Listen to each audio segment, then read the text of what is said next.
তোমার ভয় লাগে না? না, আমার ভয় নাই, আমার মৃত্যুর কোনো ভয় নেই। ঘরেও যদি মরতে হয় বাইরেও মরি। বিজিবি বা পুলিশের আর্মিদের কাছে বলবো যে গুলি কর, আমাকে গুলি কর।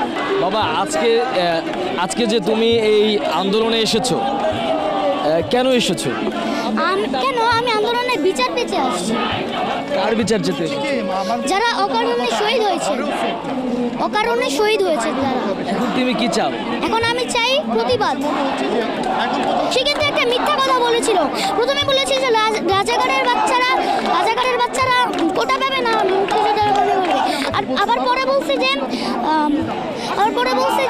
আমি কি তাদেরকে রাজাকার বলেছি? তারা তো নিজেই রাজাকার বলছে। তাহলে সে কেন বলল মিথ্যা কথাটা? তুমি কি তোমার ভাইদের মতো বুক প্রসারিত করে দেবে? আমি অবশ্যই করতে চাই। আমি অবশ্যই করব। চাইলে আমি জীবনও দিতে রাজি আছি।